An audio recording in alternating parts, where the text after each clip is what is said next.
from the Hadith. I wish it wasn't so, but it is. And it's been in there for 1,500 years, and to them, this is unchanging. It can't be changed. What we need is some Muslims. We can't do it. Some Muslims have to step up, look at the Quran and say, hey, we have to bring this up to date to the 21st century. It's not the 7th century anymore. We need to bring it into the modern day. We need to strike these verses about jihad and try to translate in a way that it doesn't apply to the present day. That's a very, very tall order, Pat. As you know, that's what we need. I don't know that we'll get it.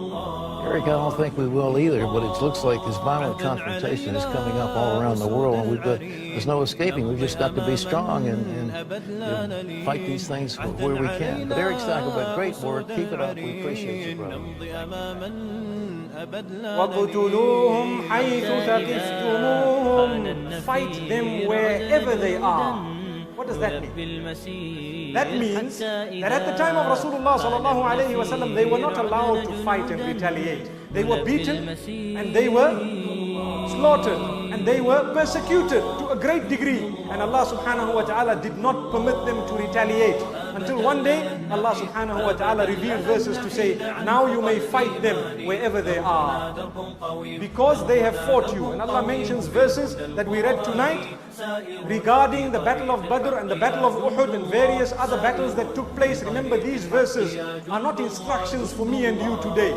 They are records of history that are mentioned in the Quran, whereby we can learn examples from. So you find some non-Muslims pick up the Quran and they say this Quran preaches terrorism.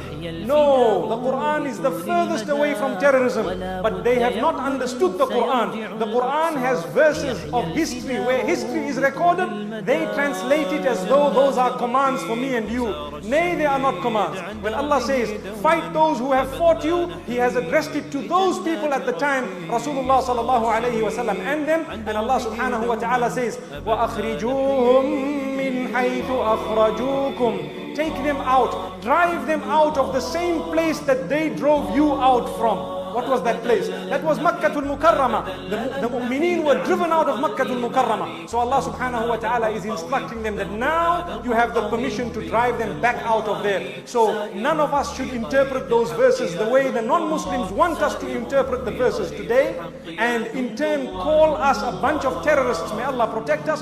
We are not that. Islam is full of peace. It means peace. It stands for peace. And it will only teach and preach peace. And all of us need to understand that. So we must not fall in the trap. We need to know these verses are connected to issues that occurred in history. We need to learn from them. Just like the other books of history, where other wars which were fought by the non-Muslims are recorded, in those particular books, no one says that the British are barbaric or the Americans are barbaric. When books of history record what they have done in the past, but rather we learn from what they have done. They also learn from what they have done. The same applies. The Quran has 3 items in it. فِيهِ خَبَرُ مَنْ قَبْلَنَا. It has news about those before us. It has items of history in it. وَفِيهِ نَبَأُ مَا يَكُونُ بَعْدَنَا. And it has news and prophecies of what is going to come in the future.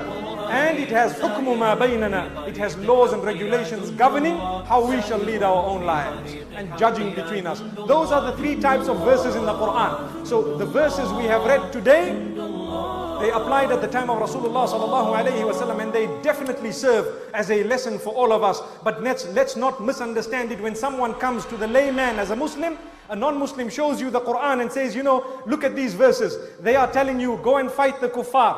No, those verses are addressing Rasulullah sallallahu alayhi wa sallam and those people at that time. There are reasons of revelation behind these verses. May Allah subhanahu wa ta'ala grant us understanding, and I hope and I pray that everyone here has a clear mind that Islam is definitely only that which promotes peace.